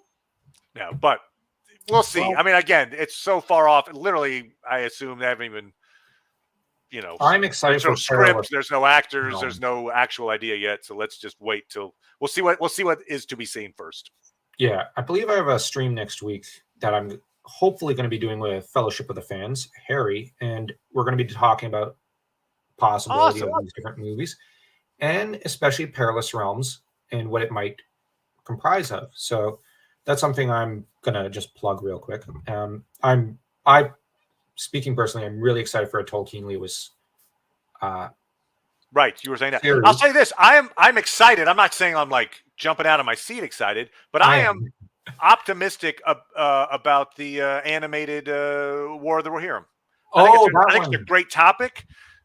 You've got Helm's Deep and Helm Hammerhand and the Civil War that took place there. There's a lot there, but it's also contained. And I think if you tell a focused story in an animated style, I'm all for it. I'm good. Fellowship. Yes, reflective rambling. That's what I want to see. Well, I think she's saying that Oh Fellowship of Fans yeah, coming onto your channel. because another That's great. possible title for Perilous Realms was something like Fellowship or something. Oh, okay. Harry's just brilliantly found all this, like a lot more info, like some bits of info I got excited about because I'm jumping on my seat. Definitely an I totally insider knew in it. that way, right? He's a person that Yeah, gets scoops. I'm not. I don't know anybody. I know that's you. why I want to talk to him because I'm excited about Perilous Realms. I'm very excited I because I know want to. reflective rambling, but otherwise I don't have any inside scoops. I don't. So it's like I'm not a scoop person. I can't I'd pretend to like be. procedural police drama set in Minas Tirith. That reminds me a little bit What? of something like Discworld or something, right? With like Vimes, Captain Vimes, and the anyway, that would be like a. Of course, that's This all joke, comedic, but I think this is a joke. I think it's a Reminds joke. me But of I mean, that's just funny. It makes me think I'm of reminded of something silly. Hoodwinked. Have you seen the animated movie Hoodwinked, where it's Little Red Riding Hood and the frog cop comes I in? haven't seen it. I've heard the premise or I've seen the little Okay, trailer. it's pretty funny and Okay. ridiculous. That's what that statement reminds me of. Yeah, she's talking about Yeah, the War of the animation is Rohirrim. getting more respect. Yes, Thank you, Arcane. um, Arcane, great series. as someone who studied a bit of concept art, at least hand drawn concept art, I'm very excited about the idea of animation.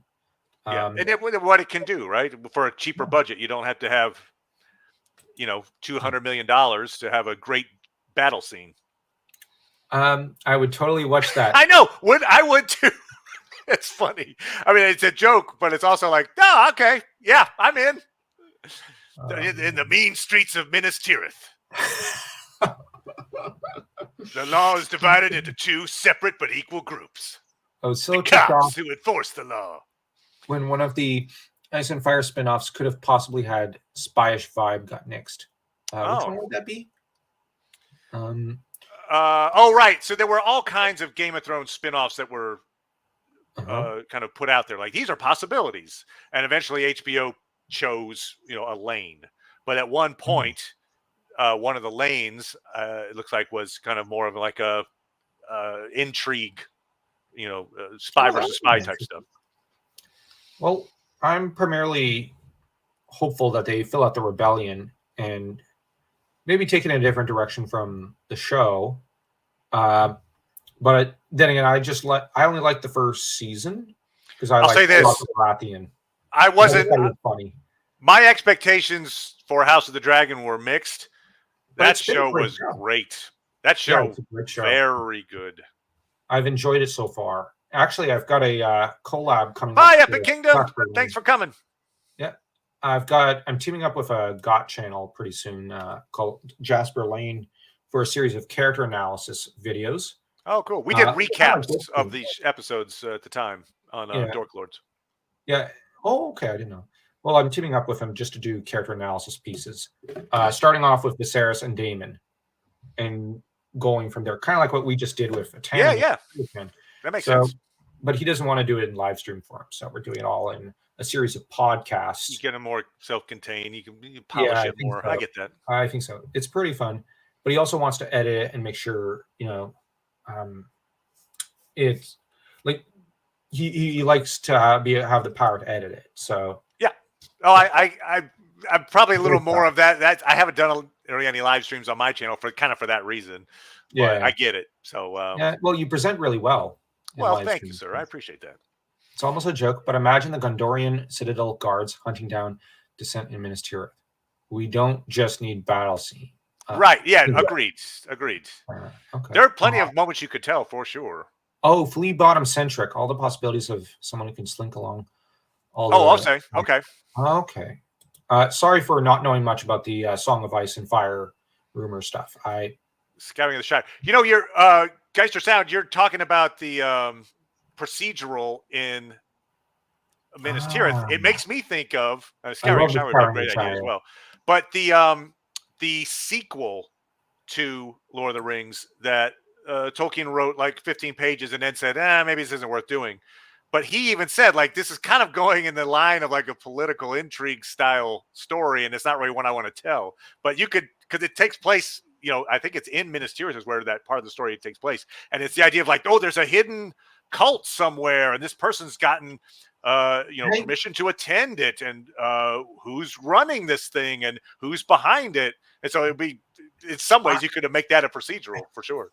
I think that Tolkien should have, when it comes to the new Shadow, should have brought back Fankill from his one story of I think it's Gilfinan's Tale, I think it is, from for Unfinished Tales. Brought him back because he's off in the east. Because we don't really, not that we don't know if the stories really should be considered canon at all. But if it is, he's still off in the east, so why not have him as a third Dark Lord come creeping in? Right, there were a lot of stories you could tell, but I was just thinking specifically about a procedural in Minas Tirith. In some ways, that's kind of what New Shadow starts off being. Matt, with your narration, I now require what if speculation of how that could have gone. Audio fan fiction.